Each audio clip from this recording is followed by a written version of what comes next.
Assalamualaikum warahmatullahi wabarakatuh. Kapan kiamat itu akan datang?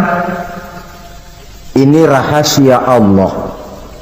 Jangankan kita yang orang awam, baginda Nabi sendiri tidak diberitahu oleh Allah kapan kiamat itu akan terjadi.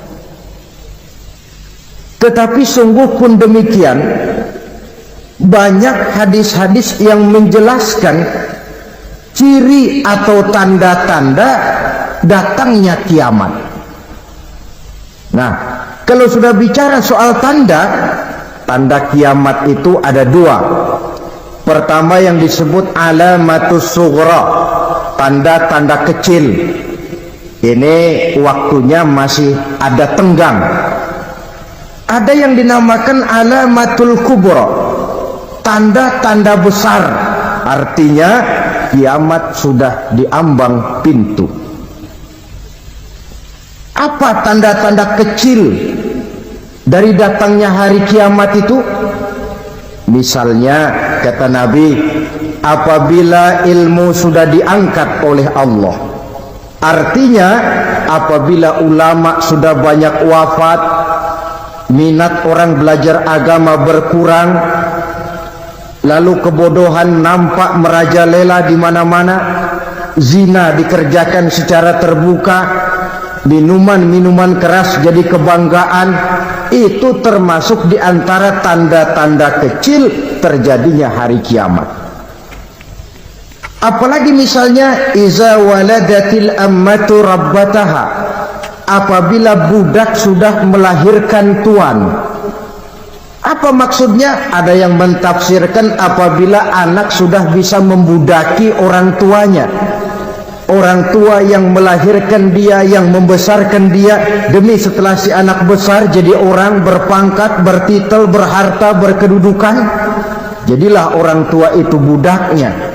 Sehingga sering dibilang kalau orang tua kaya, anak jadi raja. Tapi kalau anak yang kaya, orang tua sering jadi budak. Apalagi munculnya fitnah yang bergelombang, timbul perang antara dua bangsa yang besar, waktu berjalan terasa sangat pendek sekali. Itu merupakan tanda di antara tanda-tanda kiamat. Termasuk di dalamnya sulit membedakan mana laki, mana perempuan. Kan kalau tanda-tanda kayak begini sekarang sudah banyak kita lihat kan. Ulama banyak wafat, penggantinya sulit. Zina dikerjakan berterang-terangan, minuman keras jadi kebanggaan, banyak anak membudaki orang tuanya, sulit membedakan mana laki mana perempuan. Kadang-kadang dari belakang kita lihat perempuan bener, begitu kita colek nengok jenggotan.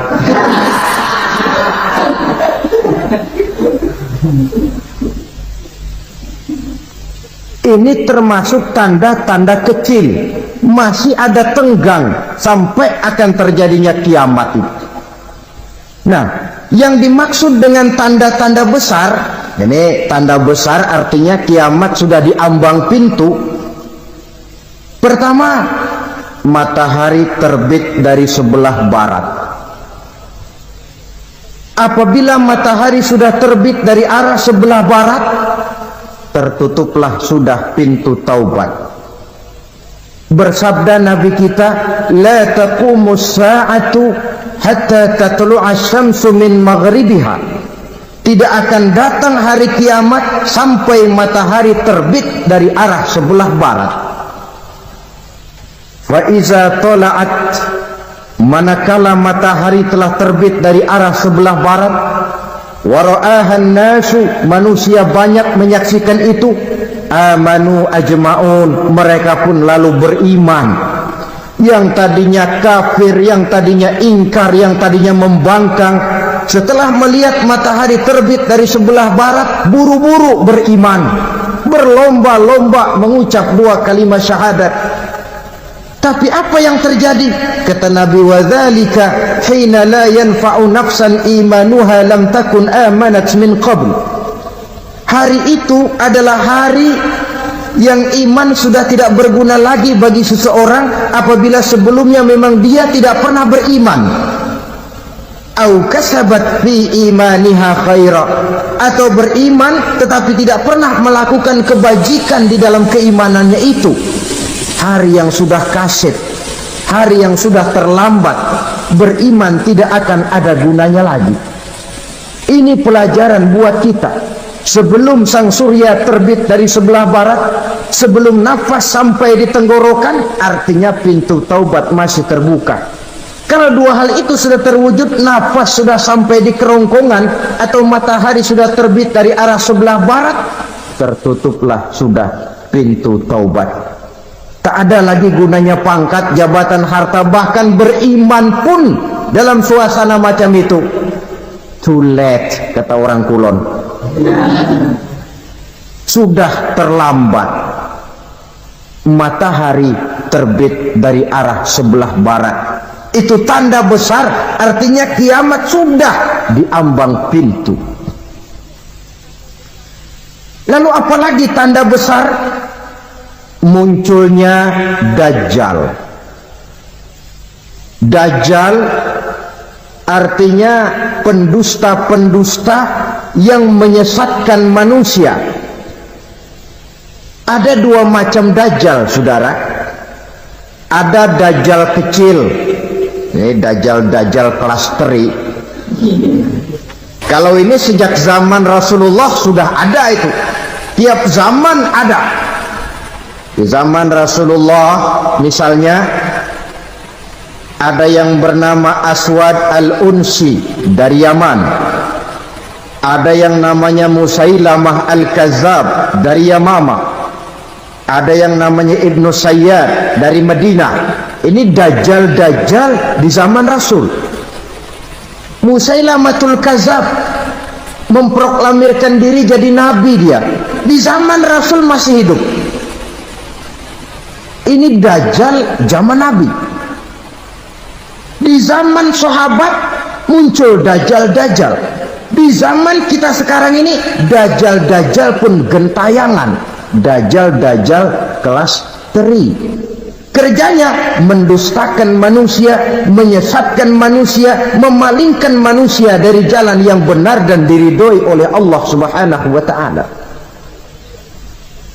Adapun yang merupakan tanda besar dari datangnya kiamat, Dajjal kelas kakap. Pembohong-pembohong besar yang menyesatkan masyarakat manusia berpaling dari jalan Allah mengikuti jalan mereka. Apa sih ciri Dajjal itu? Kata Nabi dalam hadis Bukhari Muslim, "Inna Dajjal", sesungguhnya yang namanya Dajjal itu yakhruju, satu saat akan muncul mendekati hari kiamat. Wa inna ma'ahu ma'an, si Dajjal ini membawa air. Wa naran, dan juga membawa api. Dua simbol. Di tangan yang satu dia bawa air, di tangan yang satu dia bawa api. Wa ammal ladzi yarahu an-nasu ma'an fanarun, adapun yang orang banyak lihat air, hakikatnya adalah api. Yang dilihat api, hakikatnya adalah air. Oleh sebab itu, kalau api yang ditawarkan, ambillah air. Kalau air yang ditawarkan, pilihlah api. Maksudnya apa ini? Ini bahasa simbol, saudara-saudara. Dajjal bicaranya seolah-olah untuk kepentingan manusia, menawarkan surga. Surga yang dia tawarkan hakikatnya neraka. Hai manusia, kalau kau mau bahagia, jangan dekat-dekat dengan agama. Sholat itu tidak efektif dan efisien, tidak produktif dari segi ekonomi itu. Menghadiri majelis taklim cuma buang-buang waktu. Tahajud, tasbih, tahlil, baca Quran, apa itu? Pekerjaan mubazir saja. Hidup ini cuma sekali. masa yang cuma sekali, manfaatkan dengan sebaik-baiknya. Mumpung, dibawanya sifat mumpung tetapi dalam pengertian yang sangat negatif. Bicaranya seolah-olah untuk kepentingan manusia, tetapi sebenarnya menjerumuskan manusia.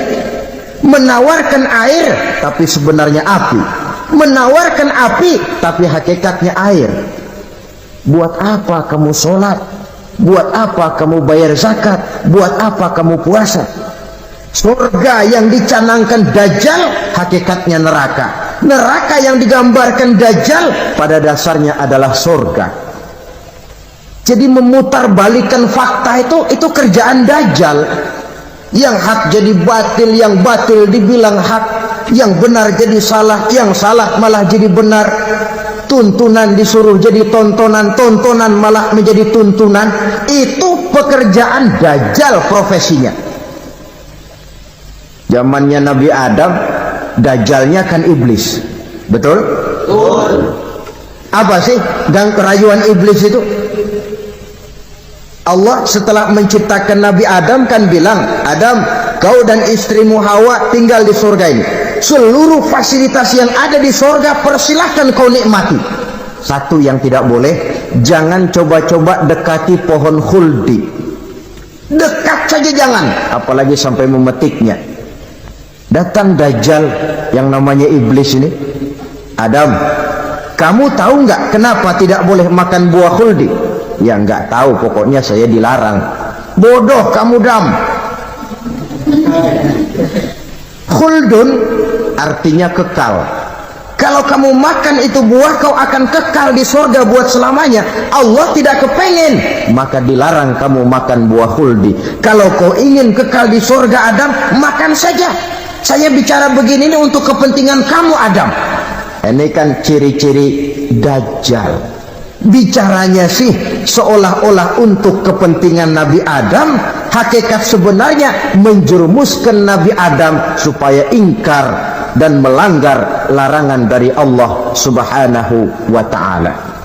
Jadi setelah muncul Dajjal, timbul kekacauan-kekacauan di masyarakat. Banyak yang terpengaruh, terpedaya dan terpesona, termasuk mereka yang memproklamirkan diri jadi nabi, mereka yang memproklamirkan diri jadi rasul di zaman sesudah Rasulullah wafat. Itu adalah Dajjal. Maka saya ingatkan, kalau di zaman kita sekarang ini ada orang ngaku jadi nabi, ada orang ngaku jadi rasul, biar bahasa Arabnya kental, Quran hafal, hadis ribuan hadis hafal, biar pakai serban sampai menyengser ke tanah, bahasa Arabnya fasih, tapi dia mengaku jadi nabi, jadi rasul, kita umat Islam wajib tidak percaya. Wajib untuk tidak percaya. Itulah Dajjal zaman kita sekarang ini. Tidak mustahil mereka datang mempengaruhi orang-orang awam supaya berpaling dari Rasulullah, mengikuti mereka. Nah, di akhir zaman nanti, mendekati hari kiamat, Dajjal ini muncul. Dajjal kelas kakap, menyesatkan masyarakat manusia untuk berpaling dari Islam, mengikuti seruan mereka. Apalagi di antara datangnya kiamat itu, tanda yang besar itu, turunnya Nabiullah Isa Al-Masih, putra Maryam. Menurut berbagai hadis yang sahih, Nabi Isa Al-Masih nanti akan turun lagi. Tidak membawa risalah yang baru, tapi meluruskan risalah Islam ini yang telah banyak ditinggalkan oleh masyarakat. Bahkan ada hadis menjelaskan beliau akan membunuh Nabi, mematahkan kayu-kayu salib, lalu melaksanakan haji dan umrah mengikuti syariat Nabi Muhammad, bukan membawa agama baru. Menjadi semacam mujaddid, reformer, menyelamatkan manusia dari bisikan Dajjal. Bahkan ada riwayat yang menjelaskan bahwa Nabi Isa berhasil mengalahkan Dajjal, mengembalikan masyarakat manusia kembali kepada ajaran Islam yang datang dari Allah, dibawa oleh Rasulullah sallallahu alaihi wasallam. Dengan kata lain, turunnya Nabi Isa bukan sebagai nabi dan rasul baru, tetapi mengikuti syariat Nabi kita Muhammad sallallahu alaihi wasallam. Saudara hadirin, ibu-ibu hadirat yang saya hormati, kemudian apalagi di antara tanda-tanda besar akan datangnya kiamat itu? Keluarnya asap atau awan. Kata Nabi, inna min asrati sa'ah dukhanan yamla'u ma bainal masyriqi wal maghrib. Di antara tanda-tanda kiamat munculnya awan atau asap yang memenuhi antara langit dan bumi. Ini pun diperkuat dalam surah Ad-Dukhan ayat 10. Fartaqib yauma ta'tis sama' bidukhanin mubin fayughshan nas hadza azabun alim. Bagi orang-orang yang beriman, mereka biasa-biasa saja. Tapi bagi orang kufur, datangnya asap dan awan ini merupakan azab yang kelewat pedih. Barangkali sedikit mendekati gambaran tentang azab yang pedih ini, saya ingatkan alam pikiran kita kepada peristiwa yang belum lama terjadi. Pernah dengar berita bocornya reaktor nuklir di Chernobyl, Uni Soviet? Pernah dengar? Bocornya reaktor nuklir di Chernobyl yang mengakibatkan ratusan bahkan sangat mungkin ribuan nyawa. Cuma satu reaktor. Bagaimana kalau seluruh cadangan nuklir yang dimiliki oleh para negara adik kuasa ini diledakkan? Bahkan yang konon menurut catatan, cadangan nuklir yang dimiliki bersama oleh Amerika dan Rusia sekarang ini sudah sanggup memusnahkan 6 miliar manusia. 1,5 kali lebih banyak dari jumlah manusia yang nongkrong di permukaan bumi ini. Saudara-saudara hadirin yang saya hormati, lalu saat mendekati hari kiamat, apalagi tandanya? Setelah Nabi Isa wafat, pada saat turunnya yang kedua kali, lalu Allah meniupkan angin sejuk. Semua orang-orang beriman, orang-orang baik wafat, sehingga penghuni bumi ini cuma tinggal lagi terdiri dari orang-orang kafir. Tidak ada lagi di bumi ini yang bisa mengucapkan Allah. Sehingga dalam hadis qudsi itu ada keterangan, innallaha azza wa jalla yaqulu li Israfil. Allah pernah pesan kepada malaikat Israfil. Kata Allah, Israfil, iza sami'ta qailan yaqul Allah Allah fa akhirin nafah 40 sanatan ikraman liqailiha. Hai Israfil, apabila kau dengar di permukaan bumi masih banyak orang yang mengucapkan Allah Allah, maka tunda sangkakala kiamat itu 40 tahun. Untuk apa? Ikraman liqailiha, menghormati orang yang mengucapkan Allah Allah itu. Wah, jadi karena sekarang masih banyak yang mengucapkan Allah, besar hatilah kita, masih jauh kiamat itu. Tapi jangan lupa, kiamat pribadi, kiamat kecil itu yang nggak kita sangka-sangka. Ajal datang mencabut nyawa, itu kiamat pribadi. Dan itu yang pasti kita hadapi. Dan itu yang membuat kita tidak boleh bersikap main-main di dalam kehidupan sekarang ini. Saudara hadirin yang saya hormati, tidak ada lagi orang-orang muslim. Seluruh penduduk dunia ini kafir. Lalu terciptalah struktur sosial yang berlandaskan prinsip hidup semau gue. Bakal terjadilah prinsip di mana yang kaya menyantap yang miskin, yang kuat menindas yang lemah. Hidup sudah bagaikan di rimba belantara. Berlaku hukum rimba. Siapa yang kuat dia yang menang, siapa yang lemah menjadi mangsa. Timbul kekacauan, maksiat merajalela, munkarat menjadi-jadi. Sehingga isi bumi ini penuh dengan segala macam perbuatan dosa. Tidak ada perlunya lagi alam diperpanjang temponya. Datang saat yang sudah dijanjikan oleh Allah Azza wa Jalla, maka terjadilah yang disebut kiamat kubra, kiamat besar, kiamat ancur-ancuran. Bagaimana kejadian ini dimulai? Dalam surah Az-Zumar ayat 68, Allah Subhanahu wa taala berfirman, "Wa nufikha fis-suri fasa'iqa man fis samawati wa man fil ardi illa man sya'allahu."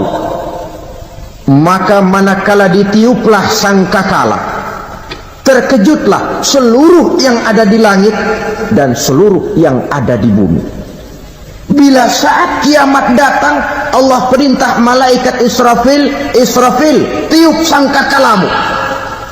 Ditiuplah sangkakala oleh malaikat Israfil. Yang akibat daripada tiupan itu, seluruh yang ada di langit, seluruh yang ada di permukaan bumi terkejut. Yang ada di langit siapa? Malaikat kan. Bayangin aja kalau malaikat kaget, apalagi kita. Terkejut seluruh makhluk yang ada di bumi, yang ada di langit mendengar suara sangkakala itu. Bunyinya tidak sanggup kita bayangkan dahsyatnya. Ledakan nuklir, ledakan neutron, belum apa-apa ketimbang bunyi sangkakala malaikat Israfil ini. Nah, lalu mendengar bunyi sangkakala ini, gemparlah makhluk, kacaulah alam. Bumi gempa, planet-planet bertabrakan, gunung meletus, air laut tumpah ke darat, angin topan bertiup, halilintar menyambar. Lalu semua yang bernama hidup mati total. Mati bareng tanpa persiapan. La haula wala quwata illa billah. Saya kadang-kadang dalam tafakur bermohon, ya Allah, mudah-mudahan saya enggak nemuin kiamat beneran. Ngeri. Tidak bisa kita bayangkan macam apa suasana seperti itu.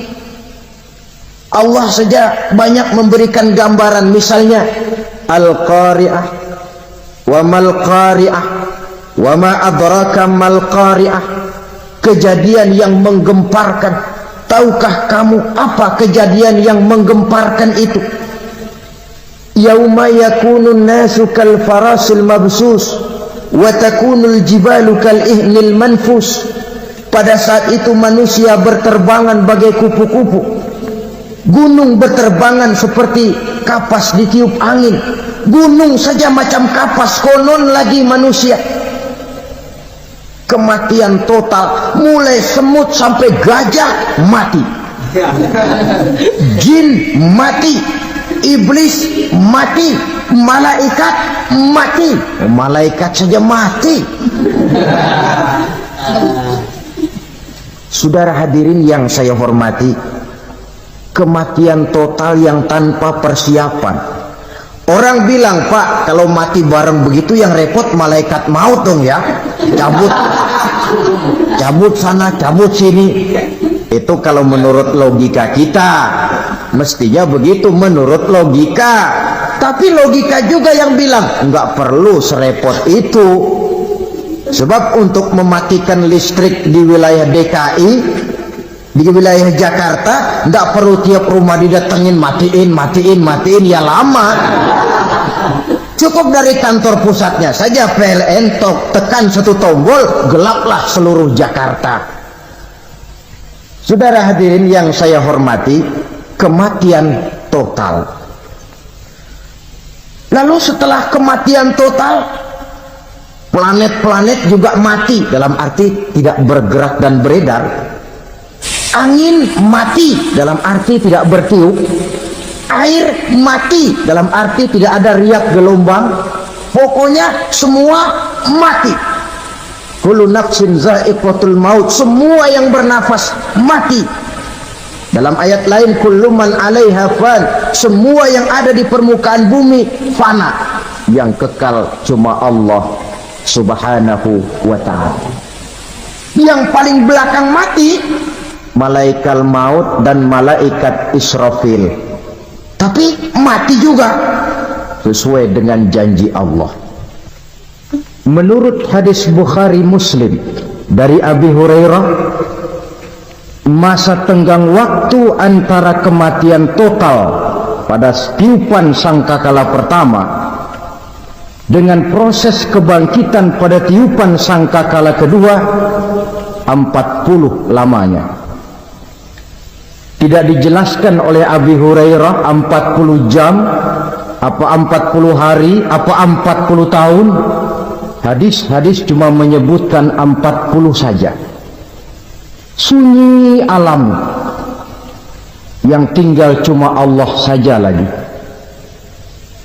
Ketika itu Allah berseru-seru, katanya, limanil mulkul yauma, siapa para penguasa hari ini?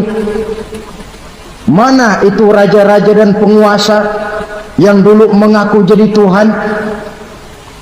Fir'aun, mana Fir'aun sekarang? Yang dulu jadi raja, merasa berhasil, sombong, lalu tidak mau turun-turun dari kekuasaannya, sampai kepada puncak kekurang ajarannya mengangkat diri jadi Tuhan. Mana itu Fir'aun? Namrus, mana sekarang Namrus? La ilaha illa ana, ternyata tidak ada Tuhan lain selain daripada aku, kata Allah. Proses kemudian, saudara-saudara, turunlah hujan dari langit. 40 lamanya hujan itu. Tidak jelas juga 40 jam apa 40 hari. Setelah air turun membasahi, datanglah tiupan sangkakala yang kedua. Semua yang bernama mati bangkit dari kuburnya masing-masing. Ini yang disebut Yaumul Ba'thi, hari kebangkitan. Allahu Akbar.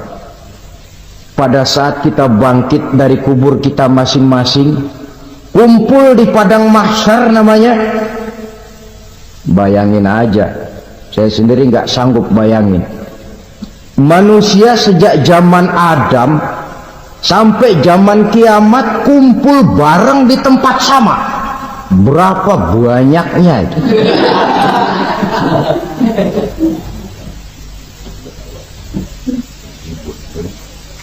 Dan yang luar biasa, menurut satu riwayat, pada saat bangkit itu, Masya Allah, roman muka kita berubah, disesuaikan dengan amalan kita waktu di dunia ini. Barang siapa yang waktu di dunia amalannya itu amalan tikus, di akhirat nanti dia bangkit dari kubur, mukanya seperti muka tikus. Gagah betul badannya, tapi mukanya seperti tikus. Kenapa? Amalannya waktu di dunia seperti amalan tikus. Apa amalan tikus itu? Suka ngegeragoti barang yang sudah disimpan rapi-rapi. Orang sudah simpan uang rapi-rapi, simpan perhiasan rapi-rapi, digeragoti oleh tikus. Maling-maling, pencoleng-pencoleng, koruptor-koruptor, itu nanti di akhirat nanti kita lihat mukanya seperti muka tikus. Oh, ini waktu di dunia suka nyolong. mukanya seperti muka tikus. Barang siapa yang waktu di dunia ini amalannya itu amalan macan, dia akan bangkit nanti mukanya seperti muka macan. Apa amalan macan? Macan itu amalannya menang-menangan. Orang yang mau menang saja nggak mau mengalah. Coba lihat di hutan, kenal hutan nggak? Di hutan, raja hutan di mana-mana pasti macan, betul kan? Betul. Padahal hutan belum pernah bikin pemilihan umum. Tapi macan tidak peduli ada pemilihan umum apa tidak, pokok saya raja. Sebab apa? Macan jadi raja itu bukan karena benar, tapi karena kuat jadi raja. Setelah dia jadi raja, rakyat hutan yang mesti dilindungi malah dimakan oleh raja macan. Kambing rakyat hutan dimakan oleh macan. Ayam rakyat hutan dimakan oleh macan. Itu nanti kita lihat di akhirat itu mukanya seperti muka macan, gagah betul. Lalu barang siapa yang di dunia ini amalannya itu seperti amalan anjing, nanti dia punya muka seperti muka anjing. Apa amalan anjing?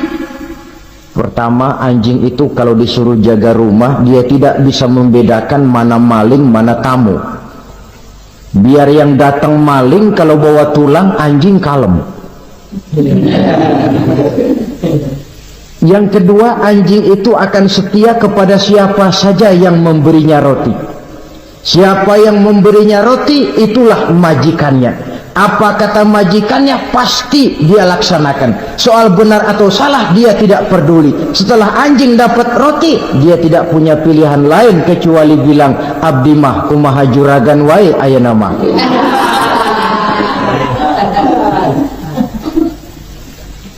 Saudara hadirin yang saya hormati,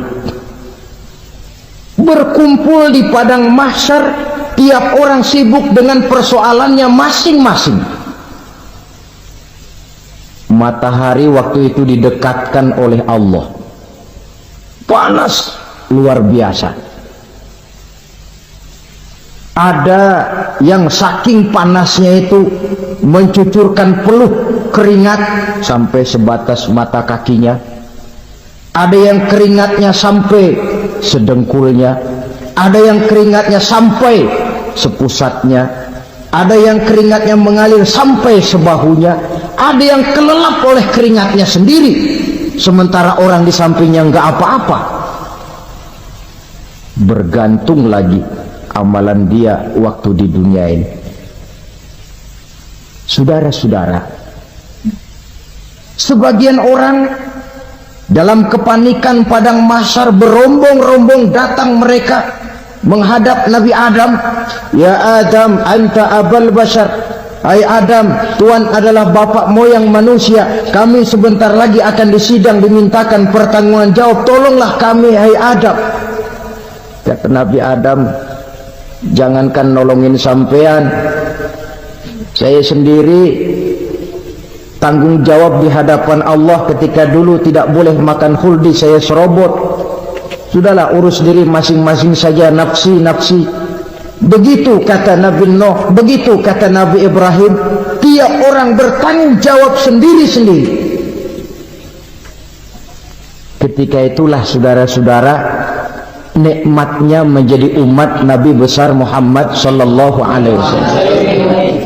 Sebab apa? Walaupun menurut abjad kita ini umat paling belakang kita ini toh, karena Nabi Muhammad adalah Nabi akhir, tapi akan dihisap lebih dulu, lewat di atas sirat lebih dulu, masuk surga lebih dahulu ketimbang umat-umat belakangan.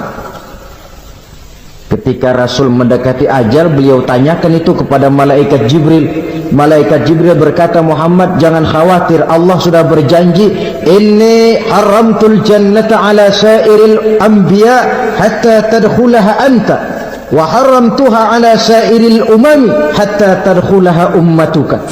surga aku haramkan buat seluruh nabi kecuali kalau engkau Muhammad sudah masuk ke dalamnya, dan surga aku haramkan buat seluruh umat kecuali kalau umatmu Muhammad sudah masuk ke dalamnya.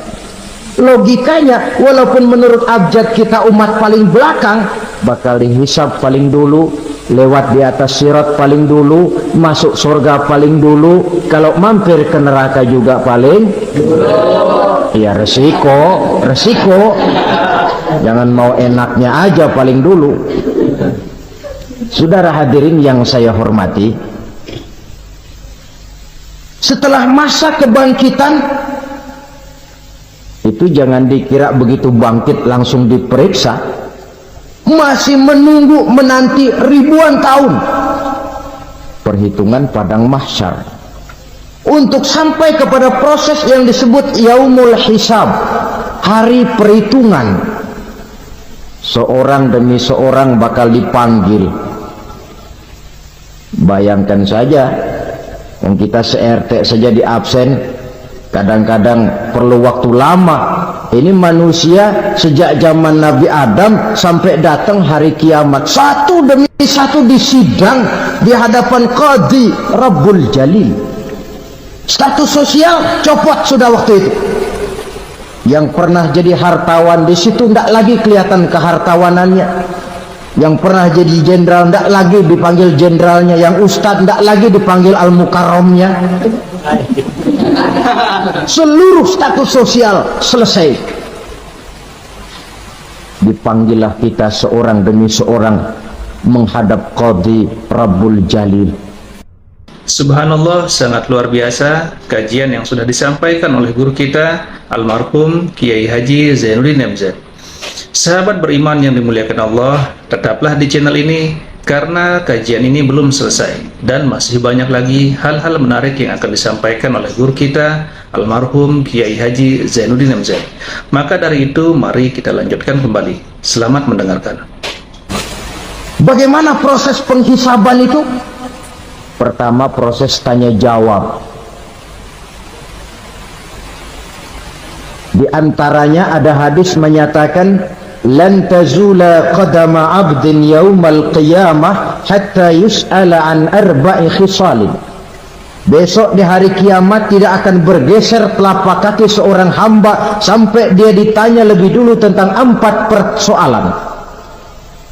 Tentang ilmunya, kemana ilmu itu diamalkan, tentang umurnya, di mana umur itu dihabiskan, tentang masa mudanya, kemana masa muda itu dipakai, tentang hartanya, dari mana harta itu didapat dan kemana harta itu dibelanjakan.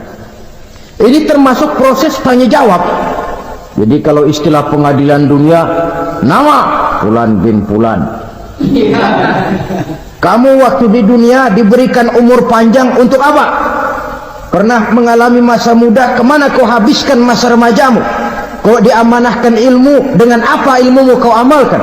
Kau diberikan harta, dari mana harta kau dapat, kemana kau belanjakan? Tak seorang pun yang bisa mungkir. Sebab apa? Dikala itu yang menjadi saksi bukan orang. Yang menjadi saksi adalah seluruh anggota badan kita.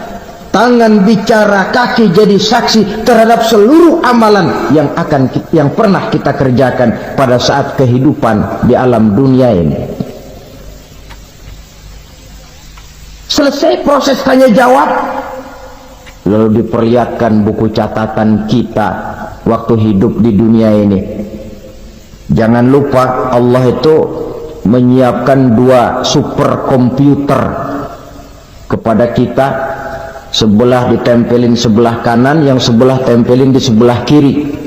Komputer itu namanya Raqib dan Atid, 2 malaikat yang apabila baik kita lakukan, refleks saja akan menulis kebajikan kita. Jahat kita kerjakan akan tertulis. Catatan itu nanti diperlihatkan kepada kita. Waduh, alangkah malunya pada saat diperlihatkan catatan kita, buku rapot kita merah melulu.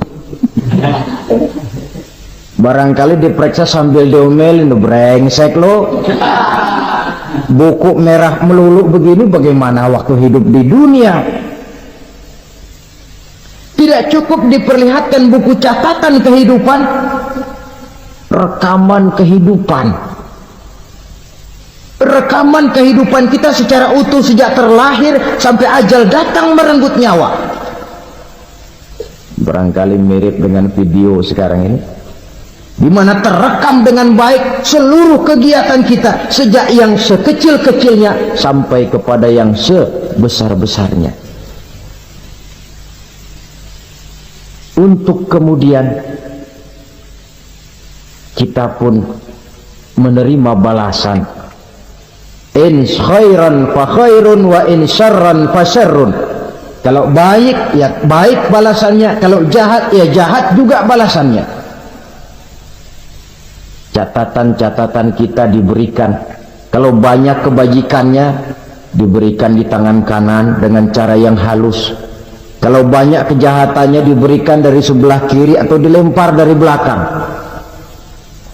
Itulah sebabnya sejak di dunia ini kita sudah mohon kepada Allah. Ketika berwudu membasuh tangan kanan, apa kita bilang? Allahumma a'tini kitabi biyamini wa hasibni hisaban yasira. Ya Allah, berikan saya kitab di tangan kanan, dan kalau saya memang perlu dihisap, hisaplah saya yang seringan-ringannya.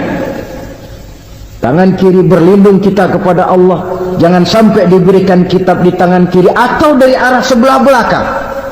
Wa a'udzubika an tu'tiya kitabi bishimali aw min wara'i zuhri, dari arah sebelah belakang. Na'udzubillah min dzalik. Setelah selesai lewat proses penghisaban, lewat mizan, timbangan, maka yang sudah selesai dihisab itu bergeraklah menuju sirat, jembatan yang terbentang menuju surga melalui neraka. Saudara-saudara, panjangnya perjalanan sirat itu memakan waktu ratusan tahun. Tetapi orang yang lewat di atas sirat pun macam-macam, bergantung amalannya ketika di dunia ini. Ada yang lewat di atas sirat itu kalbarkil khatib, seperti kilat yang menyambar, sudah sampai dia di surga. Cepat bukan main. Ada yang lewat di atas sirat itu seperti orang lari-lari. Ada yang lewat di atas sirat itu seperti orang jalan biasa. Ada yang sambil merangkak, ada yang sambil ngesor, ada yang sambil gelayutan, ada yang selamat sampai ke ujung ke surga, ada yang tergelincir jatuh masuk ke dalam neraka, bergantung amalannya dalam kehidupan di dunia sekarang ini. Tiap kita akan melewati yang namanya sirat ini. Saudara-saudara kaum muslimin yang saya hormati, dengan demikian mereka yang selamat melalui sirat sampai ke terminal akhir surga, mereka yang ketika dihisab ternyata banyak kejahatannya daripada kebaikannya, mereka singgah di dalam neraka. Nah, adapun orang-orang yang beriman menurut ayat Quran dan hadis Nabi itu nanti ada bermacam-macam. Ada orang beriman itu yang dimasukkan surga. Ada orang beriman itu yang dimasukkan ke dalam surga. Ada orang beriman itu yang disebut penduduk surga. Kenapa lain-lain, Pak? Karena waktu di dunia amalannya juga lain-lain. Ada orang beriman yang masuk surga. Ini paling murah tiketnya. Mau masuk surga? Kata Nabi begini, ma min abdin qala la ilaha illallah thumma mata ala dhalik illa dakhala al jannah. Kalau seorang hamba sudah mengucap 2 kalimat syahadat, dia yakin dengan kebenaran kalimat itu sampai matinya, orang itu akan masuk surga. Abi Dzar yang waktu itu diajak bicara heran, ya Rasul kok gampang betul? Iya, walaupun orang itu mencuri, iya, walaupun orang itu berzina, iya, biar dia mencuri, biar dia berzina, kalau dia sudah mengucap 2 kalimat syahadat, dia yakin dengan kebenaran kalimat itu sampai matinya, itu orang akan masuk surga. Jadi masuk surga cukup 2 kalimat syahadat, yakin sampai mati, masuk surga. Itu perkara masuk. Tapi kalau pertanyaannya diterusin, masuknya kapan Pak? Nah, ini lain lagi urusannya. Sebab ada yang masuknya itu langsung, ada yang mampir dulu. Di sana tempat cuma 2. Kalau tidak surga, neraka. Mau ke surga tapi mampir dulu. Yang mampirnya jelas di neraka. Kenapa? Dalam hadis qudsi ada riwayat, nanti itu di akhirat, setelah Allah selesai mengatur penduduk surga masuk surga, yang neraka masuk neraka, Allah berkata kepada malaikat Malik, malaikat Malik, labaik ya Allah, itu bajingan-bajingan tengik, manusia-manusia durjana yang waktu di dunia tidak mau sujud, jauh dari ulama, gemar melakukan yang munkarat dan maksiat, hidup di tengah masyarakat selalu jadi bibit keonaran, kufur, sudah masuk neraka semua. Sudah ya Allah. Nah, kalau sudah, coba sekarang kamu masuk Malik. Saya, iya, masuk neraka. Mau apa ya Allah? Kata Allah, akhriju minan nar man kana fi qalbihi misqala habatin min khardalin min iman. Kau masuk neraka, cari di dalam neraka orang-orang yang ada imannya walaupun kecil sebesar biji zarah, angkat mereka keluar. Masuk malaikat Malik ke neraka, cari orang yang ada imannya, korek-korek. Ya repot, udah pada gosong. Yang ada imannya diangkat ke atas, yang ada imannya diangkat ke atas, lalu dimandikan di Nahrul Hayat, namanya sungai kehidupan di akhirat nanti. Cakep lagi rupanya, bersih lagi wajahnya, apel di hadapan Allah. Kata Allah, bagaimana Mas? Kapok nggak sampean? Kapok ya Allah. Nah, kalau kapok, idhab fadkhulil jannah, pergi masuk surga sana.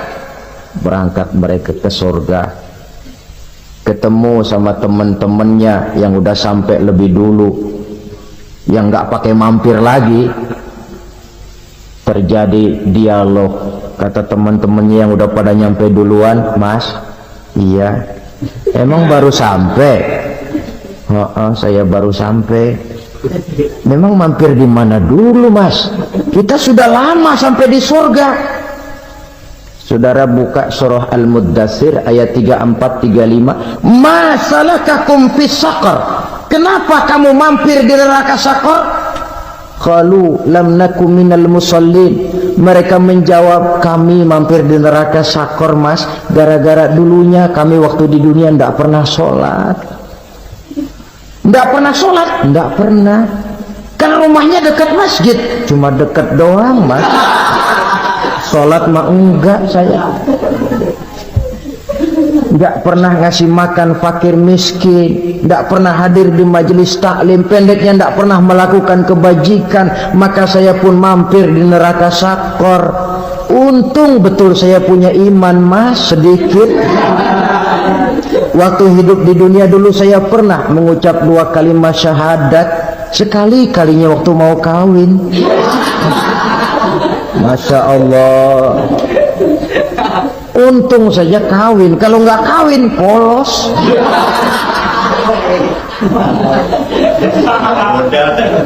Itu juga pengulu sudah setengah mati ngajarin. Asyhadu alla, asyaduaan, asyaduaan.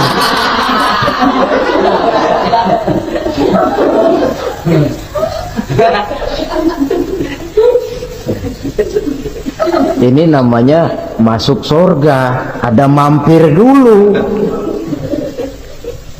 Ada pula orang mukmin itu yang dimasukkan surga. Namanya dimasukkan kan terima beres. Saya masuk ke rumah, jalan sendiri, cari tempat sendiri. Saya dimasukkan ke dalam rumah, terima beres. Pokok ada di dalam, itu dimasukkan namanya. Nggak pakai mampir. Tapi tentu tiketnya lebih mahal ketimbang yang pertama tadi. Apa kata Allah?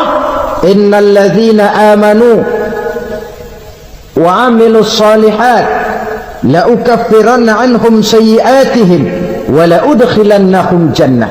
Sesungguhnya orang-orang yang beriman kemudian beramal soleh, kami hapuskan segala dosa dan kesalahannya, kami masukkan mereka ke dalam surga.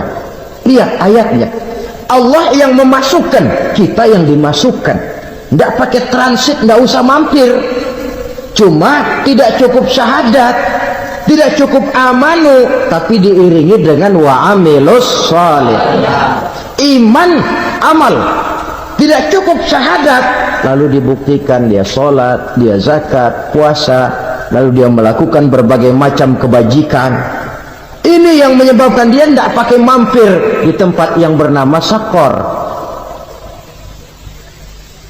Lalu ada pula orang mukmin itu yang disebut penduduk surga. Wah, ini sudah VIP ini. Ashabul jannah, penduduk surga. Siapa mereka? Kata Allah, innal ladzina amanu summa istaqamu fala khaufun 'alaihim wala hum yahzanun ulaika ashabul jannah hum fiha khalidun. Sesungguhnya orang-orang yang beriman lalu istiqamah, tetap dalam melaksanakan perintah Allah, tidak goyah, tidak labil tapi stabil, istiqamah, mereka tidak takut dan tidak bersedih hati. Merekalah penduduk surga.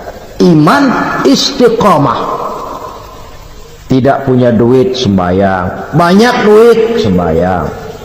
Miskin, sembahyang. Kaya, tetap sembahyang. Istiqamah. Kadang orang kalau susah rajin ke masjid, banyak duitnya ngelihat masjid melengos. Itu yang dibilang waktu miskin hamba Allah, setelah kaya jadi hamba harta. Bergeser, tidak ada nilai istiqomahnya. Saudara-saudara, dengan begitu penduduk neraka itu dua. Ada penduduk permanen, ada penduduk yang semi permanen. Yang semi permanen orang-orang beriman yang mempunyai dosa besar. Mereka masuk ke neraka untuk menerima azab sesuai dengan dosanya. Bila selesai masa azab itu, mereka akan diangkat untuk ditempatkan kembali ke dalam surganya Allah Subhanahu wa ta'ala. Nah, dikala itulah saudara-saudara, ada yang disebut syafaat dari Rasulullah Sallallahu Alaihi Wasallam. Tapi tentu jangan lupa, syafaat ini ibarat kain menambal dia. Kita punya kain bolong-bolong sedikit, syafaat yang menambal. Sholat kita ada kurang dikit, sedekah kita ada campur riak dikit, amalan kita ada tidak karena Allah dikit, kita berharap syafaat. Jadi biarlah kain masih bolong-bolong, yang penting punya kain. Tapi kalau kainnya tidak ada, yang ditambal apanya? Sholat tidak, puasa tidak, zakat tidak, berharap syafaat saja, ya, terlalu berlebihan itu. Saudara hadirin yang saya hormati, apabila selesai proses penghisaban, proses penghitungan, maka dikala itulah manusia terbagi dalam dua kelompok besar. Fariqun fil jannah wa fariqun fis sa'ir. Sekelompok orang-orang beruntung yang masuk ke dalam surga, dan sekelompok lagi masuk ke dalam neraka. Akan memakan waktu untuk menceritakan sifat surga dan neraka, tapi insya Allah pada kesempatan pertemuan lain saya sampaikan. Namun sebagai gambaran umum cukuplah saya sampaikan sebuah hadis qudsi. Allah jelaskan, a'dadtu li'ibadiyas salihin ma la 'ainun ra'at wa la uzunun sami'at wa la khatara fi qalbil bashar. Aku sediakan buat hamba-hambaku yang soleh yang tidak pernah terlihat oleh mata, tidak pernah terdengar oleh telinga, dan belum pernah terdetik dalam hati manusia. Jadi kenikmatan surga belum pernah dilihat mata, belum pernah didengar telinga, belum pernah terdetik dalam hati. Pedihnya azab neraka belum pernah terlihat mata, belum pernah terdengar telinga, belum pernah terdetik dalam hati. Saudara hadirin yang saya hormati, oleh karena itu, sebagai uraian akhir daripada kiamat ini, marilah sama-sama kita memanfaatkan hidup dengan sebaik-baiknya, supaya jangan timbul penyesalan di hari kemudian nanti. Mudah-mudahan kita seluruhnya diselamatkan Allah dari azab neraka dan mendapat surga dan ridhonya.